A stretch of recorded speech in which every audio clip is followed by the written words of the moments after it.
नमस्कार दोस्तों, कैसे हैं आप लोग। उम्मीद है बहुत अच्छे होंगे और अपना ख्याल भी रख रहे होंगे। मैं दिग्विजय सिंह, आपका आपके YouTube channel Jio classic the factory of GS पर बहुत बहुत हार्दिक स्वागत, अभिनंदन, इस्तकबाल, वेलकम करता हूं। और आज आपका टॉपिक, जैसा कि आपने थंबनेल में पढ़ा भी है, देखा भी है, जो लगा हुआ है कि आपका जो आज डिस्कस करेंगे हम लोग, वो प्रीवियस लेक्चर जो हमने डिस्कस किया था। In the previous lecture we had discussed about internal structure of earth. I think so, I am right, yes. तो लास्ट वीडियो में हमने डिस्कस किया था आपसे कि पृथ्वी की आंतरिक संरचना क्या है, जिसमें हम लोगों ने कई अच्छी अच्छी बातें भी जानी थी। पृथ्वी में उसकी सारी डेंसिटी वगैरह जानी थी, उसकी डेप्थ वगैरह जानी थी। जाना था कि गहराई में जितना जाते हैं हम लोग, जितना डेप्थ बढ़ती है तो उसके साथ टेम्परेचर बढ़ता है। जब टेम्परेचर बढ़ता है तो प्रेशर बढ़ता है। जब प्रेशर बढ़ता है तो फिर उसके बाद क्या होता है, डेंसिटी भी बढ़ती है। समझ रहे हैं, ये सारी बातें हम लोग पीछे के लेक्चर में पढ़ चुके हैं। तो इंटरनल स्ट्रक्चर ऑफ द अर्थ हम लोग पढ़ चुके हैं। याद होगा, हमने आपको कुछ उसमें बताई थी, जोन टाइप के हमने बताए थे, कुछ ट्रांजिशनल जोन थे। ट्रांजिशनल जोन, या आप कह सकते हो जिसको डिसकॉन्टिन्यूटी, असंबद्धता जिसको बोलते हैं। तो एक्चुअली हम लोगों ने वहां पर कई सारी जोन का डिस्कस किया था। जैसे मोहवियक डिसकॉन्टिन्यूटी पढ़ी थी, है ना। मोहवियक के बाद हमने पढ़ी थी आपसे मोहवियक के बाद पढ़ी थी गुटेनबर्ग विसार्ट। एंड देन उसके बाद हम लोगों ने पढ़ी थी कौन सी, कोरोनार्ड पढ़ी थी, रेपेटी पढ़ी थी, लेहमन पढ़ी थी। ये सारी डिसकॉन्टिन्यूटी हैं जो पृथ्वी की स्ट्रक्चर में पाई जाती हैं। आज हम लोग इसी के बारे में डिस्कस करेंगे। तो हमारा जो चैप्टर का नाम ही है आज का, discontinuity, discontinuity of the earth. Earth, जो अर्थ की पूरी स्ट्रक्चर है, इसमें कितनी डिसकॉन्टिन्यूटीज हैं। तो हम लोग जो प्रीवियस लेक्चर में ये सब बातें जाने थे थोड़ा सा, आज उनके बारे में हम लोग पूरा ब्रीफली जानेंगे कि डिसकॉन्टिन्यूटी होती क्या है, व्हाट इज द डिसकॉन्टिन्यूटी। तो हम आपको एक अच्छा सा एग्जाम्पल लेकर समझाते हैं, जिससे आपको समझ में आ जाएगा और आई होप बहुत ही जबरदस्त तरीके से आएगा। तो सबसे पहले यही बोलूँगा कि अगर जो लोग चैनल पर नए हैं वो सबसे पहले सब्सक्राइब कर लीजिए और लाइक का बटन दबा दीजिए। शेयर तब करिएगा जब आपको अच्छा लगे, ना अच्छा लगे तो अपना कमेंट कर दीजिएगा और बताइएगा। क्या बताएंगे कि मेरी अगर कोई कमी रह गई है, मैं उसको अगले वीडियो में इंप्रूव करूंगा। ठीक है, जाना नहीं आपको यहाँ से। अब आ गए हैं, ये आपका परिवार है, इसमें आप भी सपोर्ट करिए और आपके सपोर्ट से ही तो हम आगे बढ़ेंगे। जब आप सपोर्ट करोगे तो हम आगे बढ़ेंगे। आपका अच्छा विश्वास रहेगा, आपका रिस्पॉन्स अच्छा रहेगा, हम और ज़्यादा एफर्ट करते रहेंगे। समझ रहे हैं आप बात। तो आपका भी काम है, आपका थोड़ा सा काम है, मेरा पूरा सा काम है। मेरा काम पढ़ाने का है, कंटेंट लाजवाब होगा। तो बिना ये सब बातें किए हुए, क्योंकि दोस्तों एक वसूल है अपना, ताकत बताई कभी नहीं जाती है, ताकत हमेशा दिखाई जाती है। तो बस वही ताकत दिखाना है, बताना नहीं। ठीक है, तो हम लोग अपना lecture without waste of time start करते हैं। जैसा कि हम लोग एक ना एक शायरी के साथ स्टार्ट करते हैं। थोड़ा मोटिवेशनल थॉट नहीं होगी, माँ के लिए शायरी होगी एक। अगर सभी लोग अपनी माँ से प्यार करते हैं तो इस शायरी को सुनने वाले सभी बच्चे, जो भी एस्पिरेंट्स हैं या सीनियर हैं, हमसे सीनियर हैं, हमसे जूनियर हैं, हमारे फ्रेंड हैं, हमसे छोटे हैं, वो सभी लोग अगर अपनी माँ से प्यार करते हैं तो जरूर इसमें कमेंट बॉक्स में अपना कमेंट छोड़ के जाएंगे, आपको कैसा लगा। और उनको इस बात की मैं सौगंध दिलाता हूँ कि आज उनको उनकी माँ की सौगंध है, लास्ट तक देखेंगे वीडियो। ऐसा कुछ नहीं है, बस मैं ऐसे ही कह दिया। बाकी आपकी इच्छा देखें देखें, क्योंकि मैं कौन होता हूँ सौगंध दिलाने वाला। बस मैं अच्छा करूँगा तो आप देखोगे जरूर, इतना मुझे विश्वास है। ठीक, तो चलिए हम लोग एक माँ पे थोड़ी सी लाइन, दो पंक्तियां हैं, कहता हूं कि ख्याल ए यार, ख्याल ए यार हर एक गम को टाल देता है। ख्याल ए यार हर एक गम को टाल देता है, सुकून दिल को तुम्हारा जमाल देता है। ये मेरी दुआओं का फैज है मुझ पर, ये मेरी माँ की दुआओं का फैज है मुझ पर, कि जब मैं डूबता भी हूं तो बेचारा समंदर भी उछाल देता है। माँ को सादर प्रणाम यहीं से, और आपको जैसा भी लगी हो आप इन लाइनों को समझिएगा और अपनी प्रतिक्रिया कमेंट में दीजिएगा। आइए हम लोग अपना टॉपिक स्टार्ट करते हैं। Are you ready? ओके, आइए जानते हैं हम लोग डिसकंटिन्यूटी जिसको बोलते हैं। क्या है डिसकंटिन्यूटी?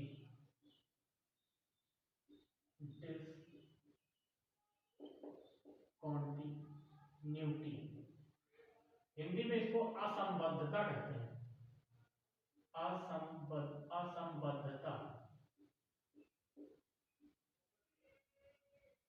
असंबद्धता। देखिए मैं आपको सबसे पहले एक एग्जांपल देता हूं। देखिए ये थोड़ा सा अजीब सा टॉपिक है लेकिन आपको समझ में आ जाएगा, ये मुझे विश्वास है अपने आप पे और मैं समझा ले जाऊंगा, ये मुझे विश्वास है। ठीक है, देखिए होता क्या है, मान लीजिए एक नदी ये बह रही है, एक कल्पना करिए, मैं आपको इसमें बना के बताता हूँ। देखिए ये कोई एक नदी बह रही है, ये एक नदी बह रही है, ऐसे ऐसे बह रही है। ये क्या है? ये है रिवर, ये रिवर बह रही है, नदी है। ठीक, अब ये जो नदी है, नदी मान लीजिए उसकी चौड़ाई कितनी होगी? 10 foot, 20 feet, 50 feet, 100 feet, 150 feet, इससे ज्यादा तो नहीं होगी। मान लीजिए इसकी कोई ब्रेथ होगी जो 100 फीट तक अप्रॉक्स होगी या 200 फीट तक। देन उसके बाद मिट्टी आ जाती है। तो मान लीजिए मैंने यहां से एक हाईवे निकाल दिया है, हाईवे, ये क्या है? हाईवे, हाईवे, हाईवे होगा। इधर से भी हमने एक हाईवे बता दिया है,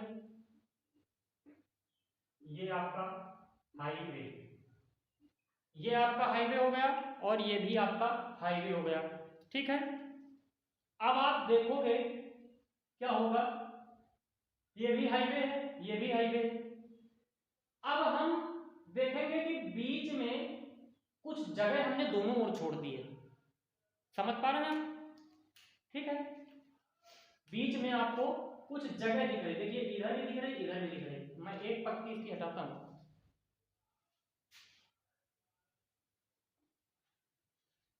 अब देखिए, आप देख रहे होंगे यहां पे कुछ जगह दिख रही होगी आपको, ये जगह, ये जगह, ये जगह छूटी है, ये आखिर क्या है? ये भी हाईवे है आपका, ये भी हाईवे। अब देखिए पानी जहां बह रहा है वहां तो लिक्विड है पूरा, जहां हाईवे होगा वहां पे एकदम ठोस होगा, एकदम सॉलिड होगा कि नहीं होगा? आप इस बात से एग्री हो कि नहीं हो? ठीक है भाई, सड़क एकदम ठोस होती है, अगर ठोस ना हो तो ट्रक जाएगा, सड़क बैठ जाएगी। इसी तरह अगर यहां भी हो तो बैठ जाएगी ना, लेकिन ऐसा नहीं है।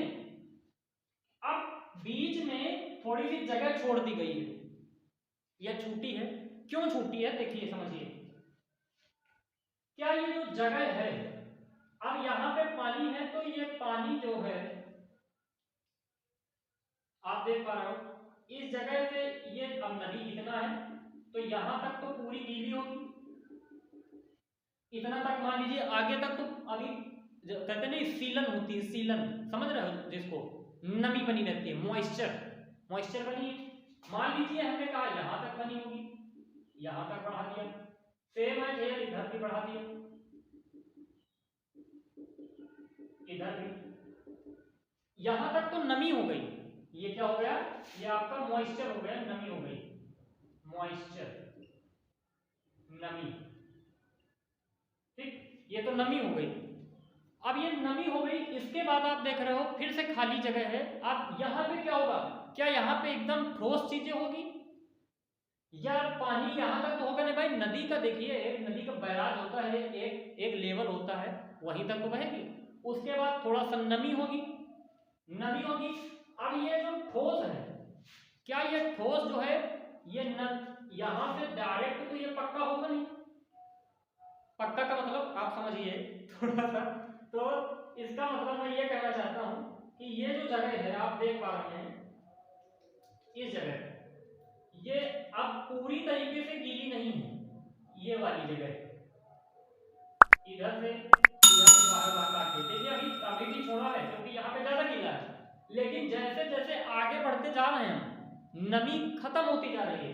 यानी क्या हो रहा है, आगे बढ़ते जाने पर अब आगे देखोगे तो नमी आपका धीरे धीरे धीरे धीरे जब जैसे यहाँ तक पहुंचोगे नमी एकदम हल्की हल्की बन जाए बचेगी, यहाँ तक नमी हल्की हल्की बचेगी। देन इसके बाद नमी नहीं बचेगी।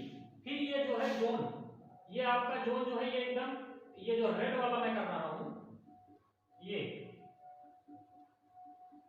ये जो रेड पेन से किया है, यहां पे क्या है, ये है पूरा सॉलिड, ये सॉलिड है, ये ठोस है भाई साहब, ये आपका पूरा लिक्विड है,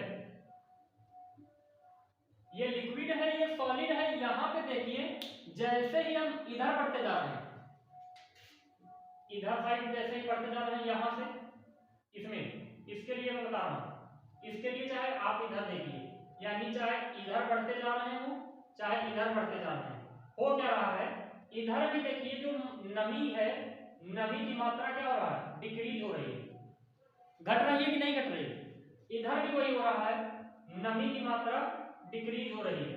जैसे जैसे हम शुष्क प्रदेशों में भागते जा रहे हैं नमी की मात्रा कम होती जा रही है। समझ पा रहे हैं आप? Are you getting my point, what I want to explain you? Yes.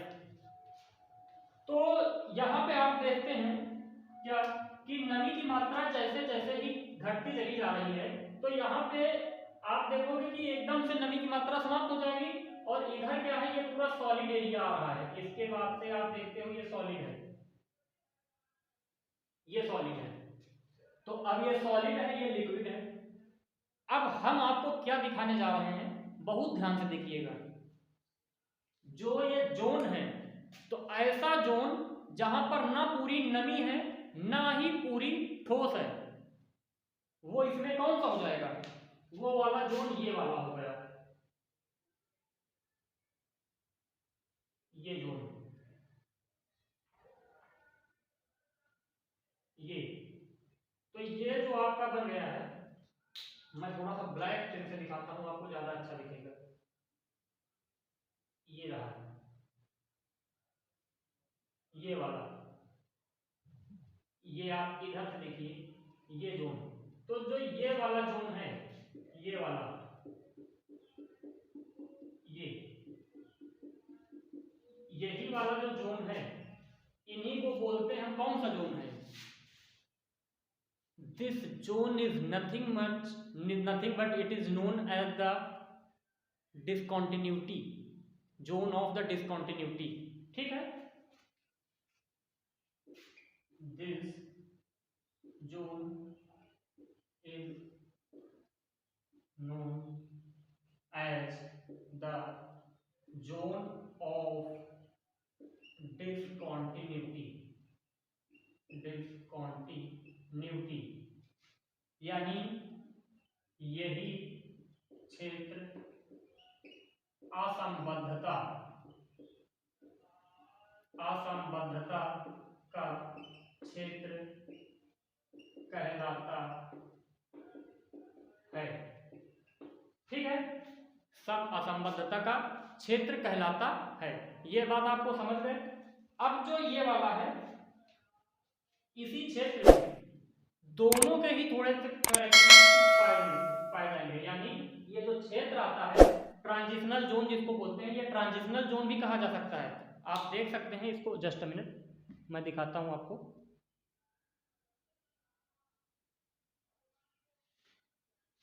एक सेकेंड, चलिए ठीक है, रहने दीजिए, इसी में दिखाते हैं। ये जो जोन है इसी को हम लोग ट्रांजिशनल जोन भी कहेंगे, ट्रांजिशनल जोन। इसमें क्यों, दो चीज, दोनों ही कैरेक्टर्स है, यानी लिक्विड के भी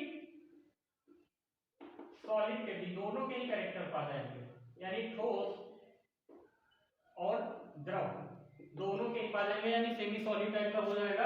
ये नमी ना ठोस है ना द्रव है, यही जो जोन है, यही तो डिस्कंटिन्यूटी है, यही असंबद्धता है। ठीक इसी प्रकार से पृथ्वी की लेयर में पाया जाता है, ऐसा कुछ रियलिटी में नहीं है, ये बस ये कोई आपका किताब में नहीं लिखा है, ये सब आपको सिर्फ डिस्कंटिन्यूटी यानी असंबद्धता क्षेत्र समझाने के लिए मैंने ये सब पूरा इतना क्रियाकलाप रचा है। अब मुझे नहीं लगता कि आपको असंबद्धता नहीं समझ में आई होगी। तो यानी ऐसे जोन में ट्रांजिशनल जोन उसे कहते हैं जहां पे यानी संक्रमित क्षेत्र जहां दोनों के ही लक्षण विद्यमान होते हैं। ठीक है, ट्रांजिशनल जोन हो जाएगा, यानी इसी को जोन ऑफ डिस्कंटिन्यूटी बोलते हैं। असंबद्धता का क्षेत्र होता है ये वाला। ठीक, इधर से चाहे हाईवे निकलिए, चाहे ब्रिज ओवर ब्रिज बनाइए, और इधर से नदी बह रही बहने दीजिए, जो बीच का पार्ट होगा वहां पे दोनों के कैरेक्टरिस्टिक्स पाए जाएंगे, सॉलिड के भी और लिक्विड के भी। समझ रहे हैं? लिक्विड की तरफ आगे बढ़ोगे तो लिक्विड बढ़ेगा, सॉलिड की तरफ आगे आओगे तो सॉलिड बढ़ेगा। Are you getting my point? Okay, अगर आपको समझ में आ गया है तो लाइक दबा दीजिए फटाक से, आगे देखिए। फिर इसको मैं अब रफ करता हूं, आप स्क्रीनशॉट ले लीजिए। ठीक, समझ में आ गया होगा, रफ कर रहे हैं।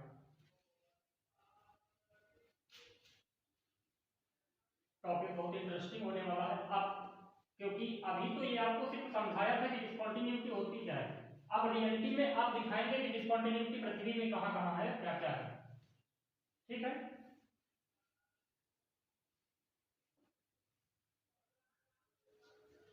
आइए। तो अब जो है आपको चीज बताने जा रहे हैं वो काफी महत्वपूर्ण है, ध्यान लगाकर देखना है आपको। ठीक, तो देखिए,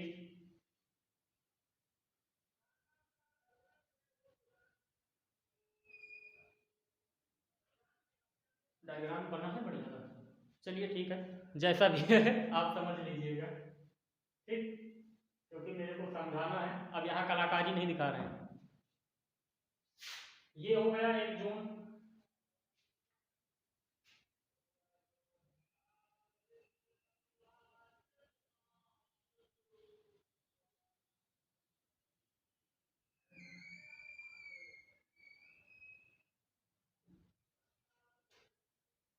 अब कहीं कम ज्यादा हो सकता है, कोई नहीं, ये आप देख लेंगे। देन 1 2 और ये 3।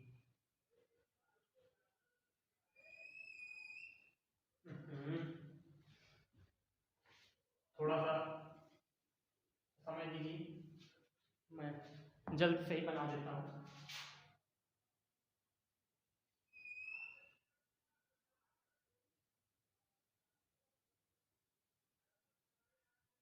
ठीक, ये आपके लिए मैंने बना डाला तीनों जोन ठीक है, अभी कुछ नहीं बनाया, बस आपको थोड़ा सा दिखाने जा रहा हूं नमूना।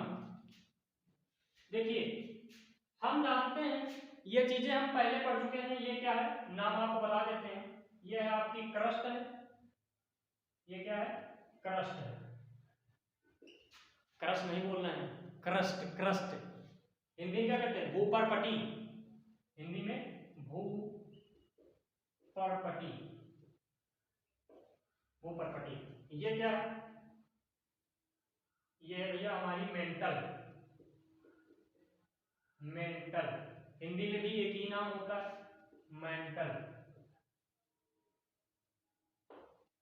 देन ये क्या है, ये है कोर, हिंदी में कहते हैं क्रोड। ये आपको नाम तो पहले से ही पता है, हम इसमें कुछ अलग करने जा रहे हैं। अलग क्या कर देंगे, कुछ और अच्छा बताने जा रहे हैं। तो आपको ये चीजें पता है क्या, कि जैसे ही हम अंदर जाते हैं, अंदर एंट्री करते हैं, होता क्या है पृथ्वी के अंदर, तो बाहर से क्या होता है कि मतलब जैसे ही डेप्थ बढ़ती जाती है, यानी डेप्थ डेप्थ जैसे ही बढ़ेगी तो क्या हो जाएगा, डेप्थ के डायरेक्टली प्रोपोर्शनल टू होता है क्या, टेम्परेचर। टेम्परेचर यानी जितना गहराई में जाओगे उतना ही तापमान बढ़ेगा, और जब टेम्परेचर बढ़ेगा, टेम्परेचर बढ़ेगा तो प्रेशर बढ़ेगा, जब प्रेशर बढ़ेगा तो डेंसिटी बढ़ेगी, प्रेशर बढ़ेगा तो डेंसिटी बढ़ेगी। और जब डेंसिटी बढ़ती जाती है तो क्या होता है, लिक्विडिटी बढ़ती जाती है। ये बात आपको तो पता ही है, ठीक। डेंसिटी बढ़ती जाएगी, इसीलिए आपको पता होगा कि जो कोर है, कोर की डेंसिटी सबसे ज्यादा होती है और सबसे कम किसकी हो जाएगी, क्रस्ट की। क्रस्ट की डेंसिटी सबसे कम होती है, अप्रॉक्स 3 से 3.5 होती है। वहीं पे अगर 2.7 होती है, और जब कोर की पहुंचोगे तो लगभग 11.5 12 या करीब करीब 13 के पास पहुंच जाती है कोर की डेंसिटी, इनर कोर में, ठीक, आंतरिक कोर की। यही सिस्टम हमको यहाँ पे अप्लाइड करना है। अब अप्लाइड करेंगे कैसे, इसमें जोन बनाकर हम दिखाएंगे कि किस जोन में कितनी ज्यादा क्या पावर होती है, ठीक है। आइए हम लोग जोन बनाते हैं। तो सबसे पहले तो आप देखोगे, हम एक तरफ लिखते जा रहे हैं डिसकंटिन्यूटी, इधर लिखेंगे डिसकंटिन्यूटी। डिसकंटिन्यूटी कौन कौन सी डिसकंटिन्यूटी किसके किसके बीच में आती है। तो सबसे पहले हम जान लेते हैं क्रस्ट और मेंटल के बीच में कौन सी डिसकंटिन्यूटी होती है, ठीक है। तो हम जानेंगे क्रस्ट और मेंटल में। पहली आपको इधर मैं दिखा देता हूं, क्रस्ट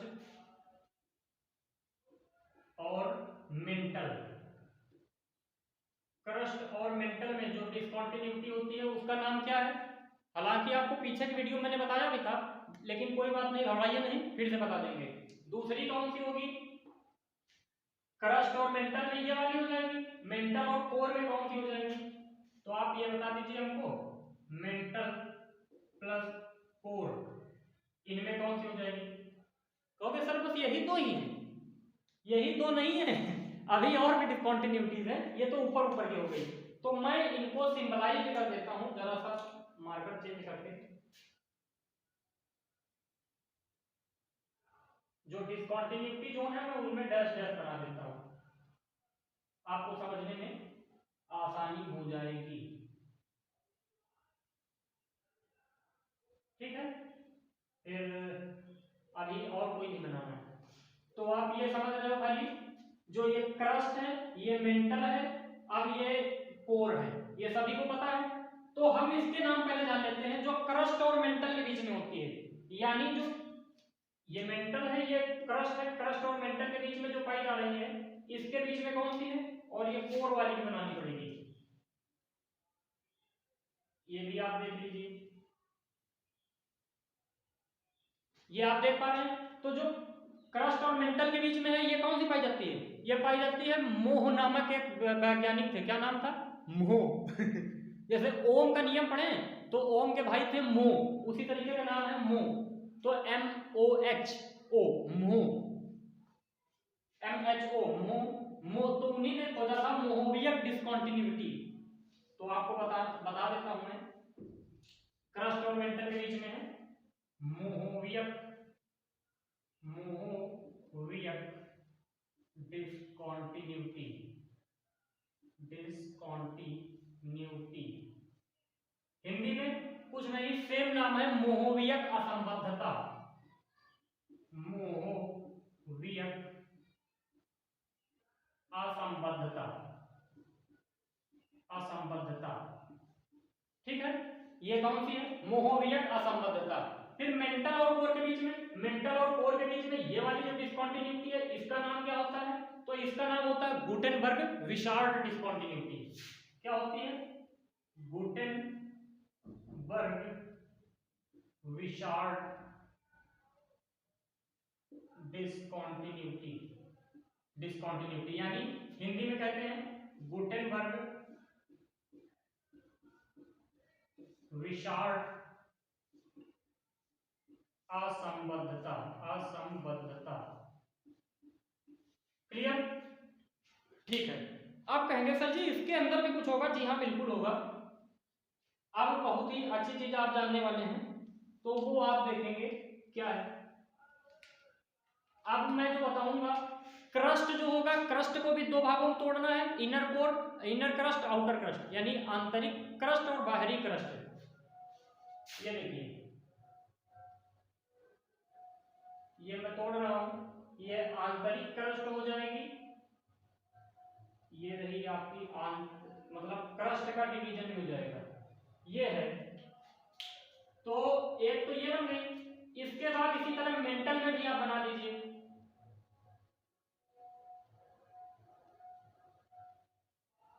ये बन गई। इसी तरह कोर में भी आप बना दीजिए, और ये रही आपका सेंटर। ठीक, तो अब हम आपको यहाँ पे भी डिसकंटिन्यूटीज दिखाने जा रहे हैं। आप देखेंगे तो आपको बहुत मजा आएगा। तो पहली ये है, ये वाली,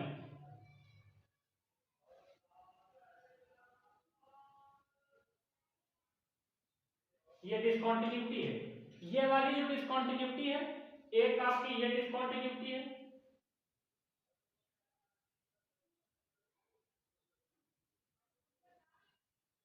एक आपकी ये डिसकंटिन्यूटी। ठीक है, अब आपको हम यहाँ पे नाम लिख के देते हैं पहले, तब आपको कुछ ज्यादा अच्छा लगेगा। देखिए ये कौन सी है, आउटर क्रस्ट। आपको नाम पढ़ने आ जाएगा, पढ़ने में, आउटर क्रस्ट।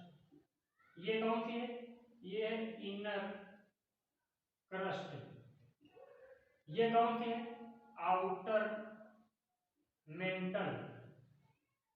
ये कौन सी है, इनर मेंटल। ये कौन सी है, आउटर कोर। ये कौन सी है, इनर कोर। क्लियर हो गई बातें।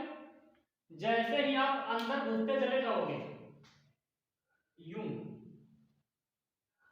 क्या हो रहा है, सीधी सी बात वही हो रही है, गहराई बढ़ रही है तो ताप बढ़ रहा है, ताप बढ़ रहा है तो दाब बढ़ रहा है, दाब बढ़ रहा है तो घनत्व बढ़ रहा है। ताप, दाब, घनत्व, ये सब डायरेक्टली प्रोपोर्शनल है, सब बढ़ते चले जाएंगे, कोई दिक्कत नहीं होनी चाहिए। अगर समझ में आ रहा है तो आप लोग क्या करना है जानते हैं, निगाह बनाए रखिए, देखते रहिए, अभी कुछ नहीं करना, बाद में बताएंगे अभी। ठीक है, तो आपको जानना पड़ेगा क्या कि आउटर क्रस्ट और इनर क्रस्ट के बीच में ये डिसकंटिन्यूटी है, इसका नाम क्या है। मैं लिख देता हूं इधर, तीसरी जो है आउटर प्लस इनर क्रस्ट, इसमें कौन सी है, नंबर 4 आपका आ जाएगा। आउटर मेंटल, इनर मेंटल में कौन सी है, आउटर मेंटल। अरे यार एक मिनट,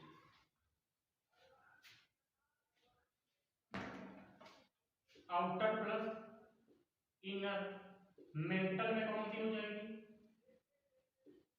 और फिफ्थ है आउटर प्लस इनर कोर में कौन सी हो जाएगी।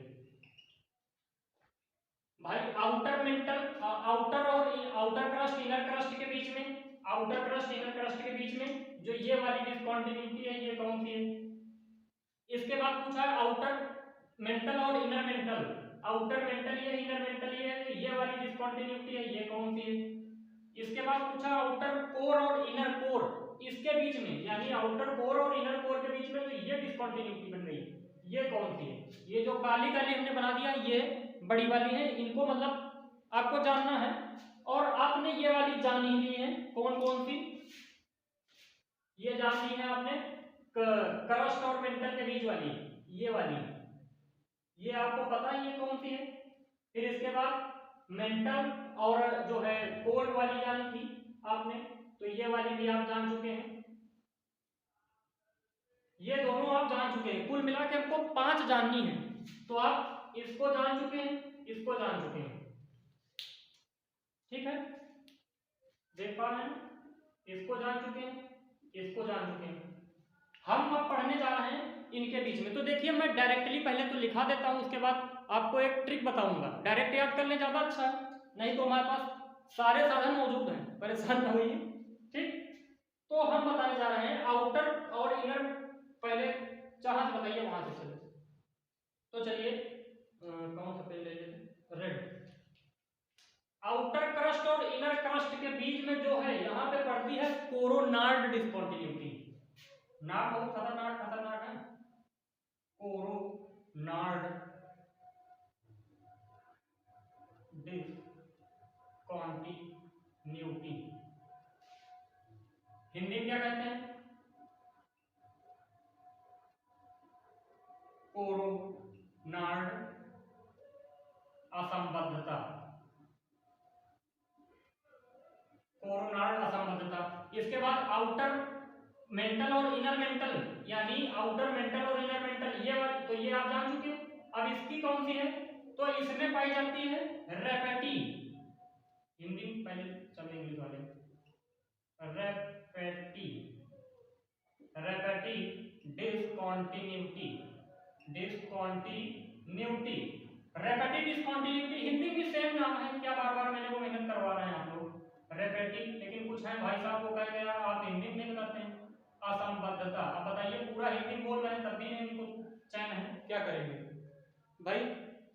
जिसको तकलीफ होती है ना, उसको तकलीफ होती ही रहती है, उसकी तकलीफ फिर इजाद होता नहीं है कोई। आउटर कोर और इनर कोर, इनमें कौन सी डिसकॉन्टिन्यूटी पाई जाती है? ये है आउटर कोर, ये है इनर कोर। इसका जान चुके हैं, रेपेटी है ना। अब इसके बारे में जान लें, अंदर वाली जो है लेहमन, नींबू तो ये है भाई साहब लेहमन, लेहमन डिसकॉन्टिन्यूटी। हिंदी में क्या कहते हैं?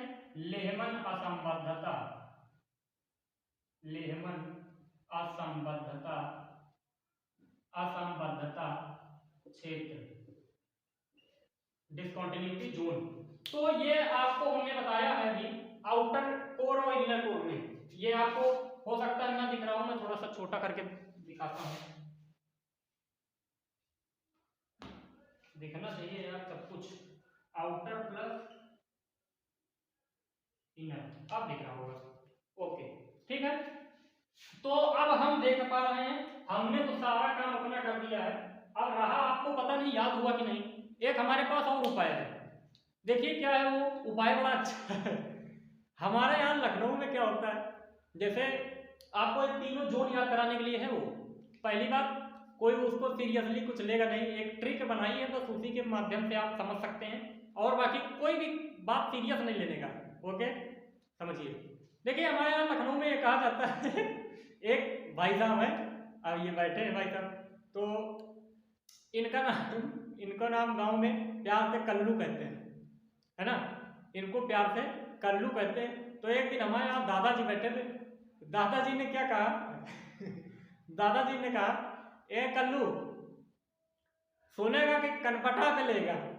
क्या कहा? सुनेगा कि कनपटा पे लेगा।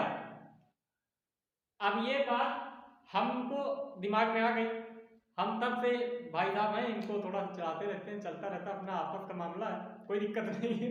ये हमारे स्टूडियो मेंबर है, ठीक है। तो आपको हम दिखाते हैं, हमने दादाजी वाली डायलॉग पे ही आपको ट्रिक बना दी। देखिए मैं ट्रिक दिखाऊं, कहां से जगह है? जी हाँ है। काम हो जाएगा, इसको मैं रफ करता हूं, ये तो आपको पता ही है, इसको रफ कर देता हूं। हाँ देखिए, कहा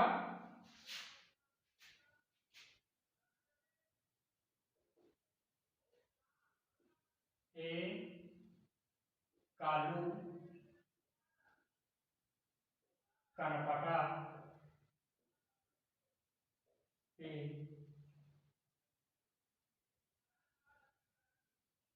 लेगा, कनपटा पे लेगा। पता नहीं उधर दिख रहा है नहीं दिख रहा आपको, मैं इधर लिख देता हूं। तो एक आलू कनपटा पे लेगा क्या? ठीक, कालू न लिखिए, कल्लू लिखिए, ज्यादा इंटरेस्टिंग रहेगा। कल्लू। तो कहा दादाजी ने, ये कल्लू कनपटा पे लेगा क्या? तो आप देखिए, तो उन्होंने जो ये बात कही, उससे देखिए आप इसको जोड़िए, तो ए का कोई मतलब देखिए, आप का पकड़िए, ठीक।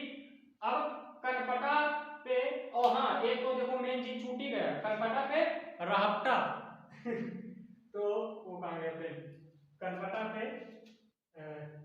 इसको पूरा रफ करना पड़ेगा, कनपटा पे रहता लेगा क्या।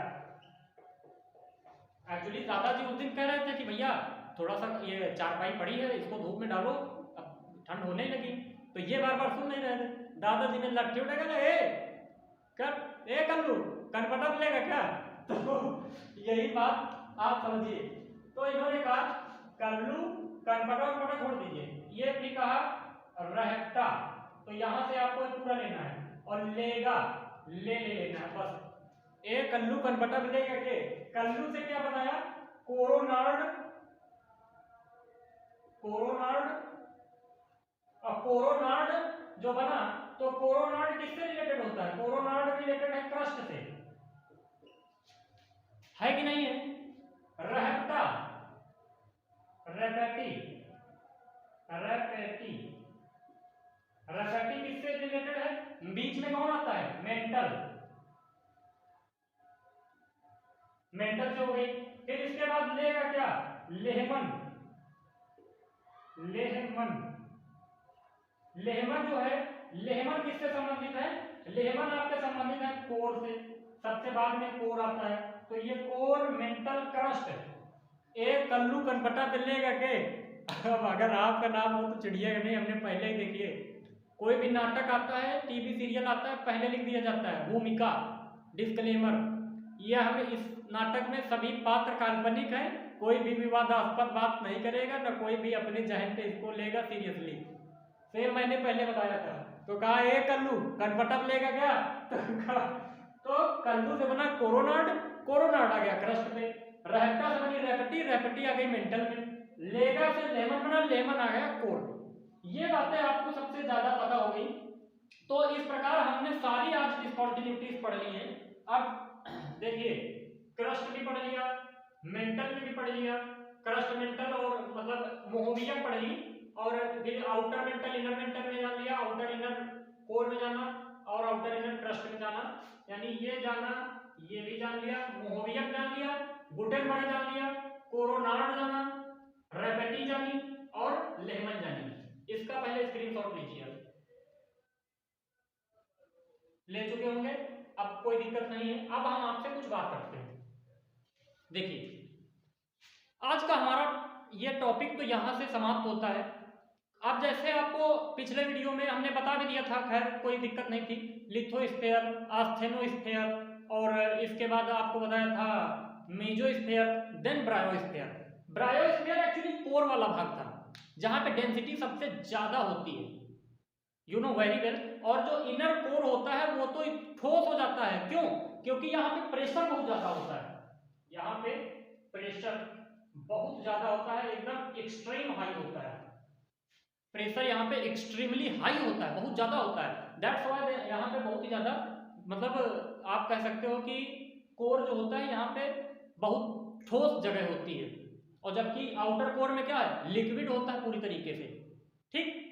और जब कोई चीज कहते नहीं, हर चीज का पतन होता है, जब एक कोई चीज ऊंचाई पर पहुंच जाती है उसके बाद उसको नीचे गिरना पड़ता है, same as here, you can understand, ठीक। हमने देखा इसी प्रकार अगर हम पृथ्वी पर बात करते हैं तो पृथ्वी पर कुछ रैंडमली क्वेश्चन बन जाते हैं, जैसे छोटे एग्जाम्स में पूछ लिया जाता है कि पृथ्वी पर सबसे ज्यादा कौन सा तत्व पाया जाता है, तो कौन सी गैस वैस पाई जाती है, ये सब आपको पता होगा। ऑक्सीजन सबसे ज्यादा होता है 46%, आपको पता है। देन उसके बाद सिलिका पाया जाता है, सिलिका कितना पाया जाएगी, जो पृथ्वी की भूपर्कटी में पाए जाते हैं, है ना। ऑक्सीजन के बाद सिलिका जो हम पढ़ते हैं सियाल चाचा बताया था हमने पहले वीडियो में। तो सियाल यानी सिलिका जो है, सिलिका पाया जाता है 27%। उसके बाद एल्युमिनियम है तीसरा, एल्युमिनियम पाया जाता है कितने परसेंट होता है, एल्युमिनियम आपका अप्रोक्स 8.12% होता है, यानी 8% आप मान लीजिए। 46 ऑक्सीजन, 27 सिलिका, और आपका मतलब सिलिका के बाद एल्युमिनियम आपका आ जाएगा 8%। तो ये तो कुछ तत्व थे जो पाए जाते हैं, ये भी आपको पता होगा। अब हम आपको बता दें, पृथ्वी पर अगर आप जाने कि जब हम पृथ्वी में गहराई में जाते हैं तो आप ये बात जान लीजिए, अगर पृथ्वी में 32 मीटर नीचे जाते हैं, क्या कहा, व्हेन वी मूव्ड या go through the 32 metre below on earth crust. समझ रहे हैं, अगर क्रस्ट से 32 मीटर नीचे जाते हो तो 1 डिग्री सेल्सियस टेम्परेचर बढ़ जाता है, 1 डिग्री सेल्सियस टेम्परेचर बढ़ जाता है। और इसी प्रकार पृथ्वी पर कोई ऐसा स्थल होगा जहां पर बहुत ज्यादा आप नीचे जाओगे, टेम्परेचर बढ़ रहा है, गर्मी बढ़ रही है, तो ऐसी जगह जहां बहुत ज्यादा गर्मी होती है, तो आपने पढ़ा होगा जॉर्डन है, जॉर्डन शहर है, जॉर्डन के पास डेड वैली है, मृत घाटी है। मृत घाटी पूरे पृथ्वी पे जितने भी महाद्वीप हैं उनमें सबसे गहरा स्थल है जहां पे डेड वैली है या मृत घाटी है।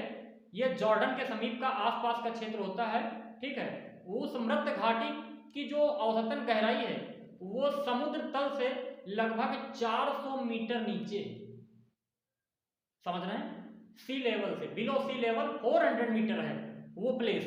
वहां पे इतना धधकता चीजें होती हैं, इतनी धधकदार होती हैं, एकदम ब्लेज टाइप का होता है।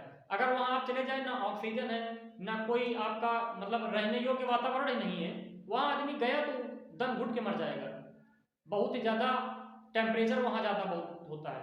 तो ये तो डेथ वैली की है, ये आपको पता भी है, ये नहीं पता होगा तो आपने जान लिया है। कहाँ है? जॉर्डन, जॉर्डन के आसपास का क्षेत्र है, ये सब आप जानते हैं। जॉर्डन कहाँ है, किस महाद्वीप में है, जॉर्डन की राजधानी क्या है, ये सारी बातें आप कमेंट बॉक्स में लिखिएगा, ये आपका काम है। इससे हमें पता चलेगा कि हाँ आप ये एफर्ट करते हैं। अगर आपको आज का लेक्चर ये पसंद आया है तो आप अपनी प्रतिक्रिया कमेंट बॉक्स में देंगे। चलते चलते एक और शायरी हो जाए माँ के ऊपर, चलिए हो जाती है तो चलते हैं कि किसी बेवफा को मैंने गले से लगा लिया, कहते हैं किसी बेवफा को मैंने गले से लगा लिया, हीरा समझकर कांच का टुकड़ा उठा लिया। किसी बेवफा को मैंने गले से लगा लिया, हीरा समझकर कांच का टुकड़ा उठा लिया। ये तो मेरी माँ की दुआओं का फैज था मुझ पर। समझिए, दुश्मन चाहता तो था कि तुझको वहीं पे मिटाते, तबाह करते। दुश्मन चाहता था कि मुझको वहीं पर तबाह कर दे, मगर ये मेरी माँ का दुआओं का फैज था डीके मुझ पर कि तुझको उन दुआओं ने बचा लिया। ये लाइनें बहुत ही अच्छी हैं, अपने हाथों से तराशी गई हैं। अगर आपको अच्छी लगती हैं तो आप अपनी प्रतिक्रिया कमेंट बॉक्स में देंगे। अगर मेरा देखिए, मैंने 2-3 चैनल हैं, मेरा ये तो आप जिस पे पढ़ रहे हो ये तो है ये मेन चैनल। एक अभी सेकंड चैनल है जिस पे मैं पोएट्री सुनाता हूँ, कविताएं सुनाता हूँ। 4-5 कविता वहाँ पे पहुँच चुकी हैं। हमने अभी लास्ट वीडियो में सुनाई थी, कौन सी सुनाई थी, मुट्ठी में कुछ सपने लेकर भरकर जेबों में आशाएं, दिल में है अरमान यही कुछ कर जाएं कुछ कर जाएं। ये बहुत ही मोटिवेशनल कविता है अमिताभ बच्चन जी की, आपको पूरी सुनना है। कमेंट डिस्क्रिप्शन में जाइए, वहाँ पे लिंक दिया है, आप डायरेक्ट मेरे चैनल पे जा सकते हैं, वहाँ पे ऐसी बहुत ही अच्छी अच्छी कविताएं पड़ी हुई हैं। ठीक, एक अभी दूसरा चैनल बनाया है शॉर्ट वीडियो का, उसका भी नीचे लिंक दिया है। वहाँ पे फेमस सेलिब्रिटीज जो हैं उनके लिए और कुछ अच्छे क्वेश्चंस के लिए वहाँ पे अपलोड होते रहेंगे वीडियोस, तो आप वहाँ पे भी विजिट कर सकते हैं। आप मेरे फेसबुक अकाउंट और टेलीग्राम चैनल पर या व्हाट्सएप ग्रुप पर या आप जो है इंस्टाग्राम आईडी पर, जहाँ से भी मेरे साथ जुड़ना चाहते हैं, आपको नीचे सब डिस्क्रिप्शन में लिंक दिए हैं, आप वहाँ से ऐड हो सकते हैं। मिलते हैं हम लोग अगले वीडियो में, तब तक के लिए टाटा बाय बाय, जय हिंद।